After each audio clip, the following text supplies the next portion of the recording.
Ikaw ba ay iniwan na lang bigla ng mahal mo na wala namang sapat na dahilan kung bakit ba siya nagkaganyan sa'yo?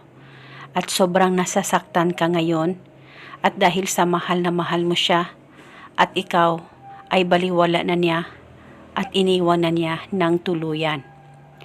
Ngayon, may ituturo ako sa inyo na napaka-epektibong ritual upang babalik sa iyo ang ex mo, iiyak at magmamakaawa. Basta itong ritual, gawin sa tama, gawin sa mabuti, at hilingin ng buong puso. At paniguradong babalik sa iyo ang ex mo sa oras na magawa mo ang ritual na ito. Basta dapat gawin itong ritual na buo ang loob at tiwala mo.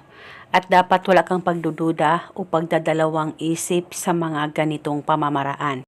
Una, ang gagawin mo lamang, kumuha ka ng papel at panulat, isulat sa papel ang kaniyang tunay na pangalan at apelido ng 7 beses. Dapat alam mo ang tunay na pangalan niya nang sa ganon mapadali po ang talab nito.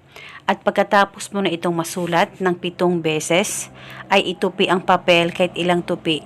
At pagkatapos kumuha ka ng sibuyas, malaki o maliit na sibuyas ay pwedeng gamitin.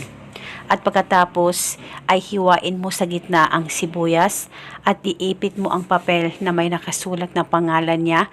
Ganito po ang pagkalagay ng papel sa sibuyas. At pagkatapos mo nang malagay ito, ay itago itong ritual, ilagay ito sa plastic o ziplock, itago sa safe na walang makakakita at makakaalam. Itago ito hanggang 7 araw. At pagkatapos ng 7 araw, ay itapon mo na itong ritual at kung gusto mo, pwede ka gumawa ulit. Wala na po kayong kailangan pang banggitin o ibulong na spell, basta gawin itong ritual na tama ang pagkagawa mo. At paniguradong babalik sa iyo ang ex mo, iiyak at magmamakaawa.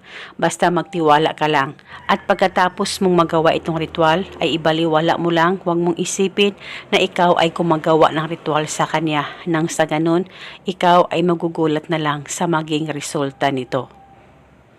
At eto muna sa ngayon, maraming salamat po sa panonood.